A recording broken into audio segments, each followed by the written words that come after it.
Hey everyone, you're watching We Had That, and today I'm going to talk about the 1984 Star Wars Return of the Jedi action figure Teebo. In my opinion, Teebo was probably the coolest Ewok from Return of the Jedi, and in this video, I'll explain why I think so. Star Wars blew my mind when it came out in the late 1970s, and I thought Star Wars figures were absolutely the coolest toys on the planet for the first few years.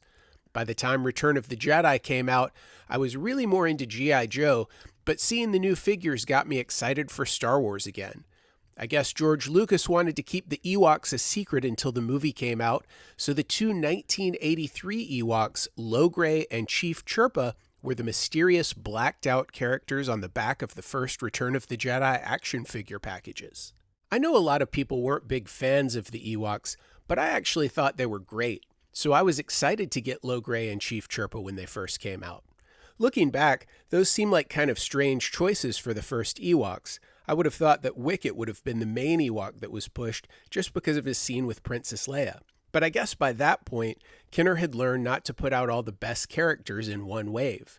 Since I didn't know the names of the Ewoks, and I couldn't remember exactly what they looked like from seeing the movie just once, I'm pretty sure I thought Chief Chirpa was the Ewok who hung out with Princess Leia when I first got him. They both had their little hood, they both had a stick. Sure, Wicket had a spear and Chief Chirpa had a stick that wasn't pointy, but why wouldn't Kenner release that Ewok first?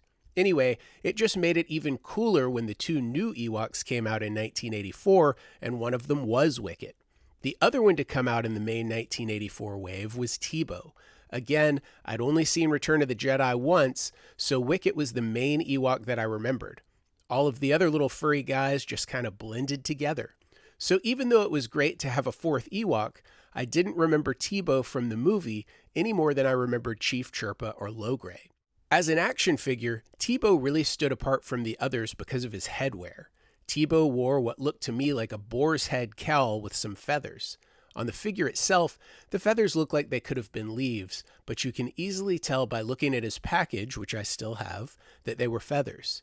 Kenner could have left the hood all one color like they did with Chief Chirpa and Wicket, but they went all out and gave it not just one, but two colors of paint, white for the fangs and a dark green for the feathers.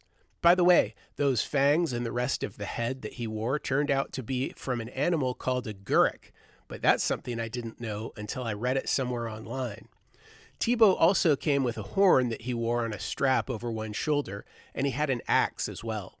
I thought the axe was a strange choice since he had a spear in the photo on his package, and Kenner could have just given him the same spear as Wicket, maybe in a different color, but they made an axe just for Teebo. As an interesting side note, the original sculpt for Teebo had him sneering, which looked a little bit more frightening. I suspect that the sculpt was changed to make him a little bit of a softer looking character. When you look at the packaging photos for each of the other Ewoks, they're relatively mild, but Teebo with his animal face hat and his spear looks a little bit more intimidating. After going back and watching the movie again after having my Ewok action figures, I was able to pay more attention to who was who.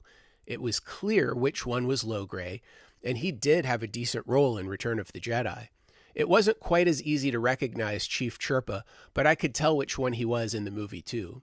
Obviously, I already knew which one was Wicket, but it was Teebo who really made me take notice, and this is when I started thinking that maybe he was the coolest of the Ewoks. After Luke, Han, Chewbacca, C-3PO, and R2-D2 were captured in a net on the forest moon of Endor, and R2-D2 freed them by cutting through the net, dropping them to the ground, a group of Ewoks show up. Teebo was the main Ewok in this scene. He seems to be the leader of the group, and he's the first one to point a spear at Han Solo, which makes him stand out from the other Ewoks as being a little bit more aggressive. Later in the movie, he's standing next to Princess Leia when Luke uses his Jedi powers to levitate C-3PO to convince the Ewoks that C-3PO is a god. Although nothing that he does in this scene makes Teebo stand out, he just looks cooler than the other Ewoks here with his menacing-looking headdress. When the Ewoks free R2-D2, the droid gives Teebo an electrical shock, once again putting the focus on this particular Ewok. An interesting note about this scene, it seems like Teebo is more famous for having a spear than an axe. However, he did have an axe in the scene with R2-D2. I wonder if the guys at Kenner were given reference photos from this scene specifically, and that's why he ended up with an axe, or if they were just asked to use an axe for this figure in the first place. When C-3PO is telling the story so far to the Ewoks, Teebo can be seen standing right next to Luke Skywalker. Then, during the Battle of Endor, Teebo shows up in a few group shots of the Ewoks. He's not featured in these scenes as much as I would have liked, but he was clearly at the battle.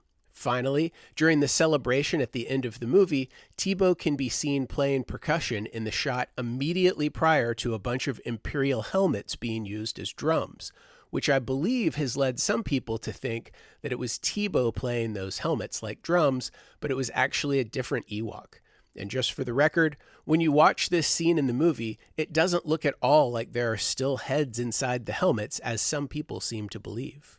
After Return of the Jedi was released, I believe the first original book that came out was a children's book called The Adventures of Teebo, A Tale of Magic and Suspense in April of 1984.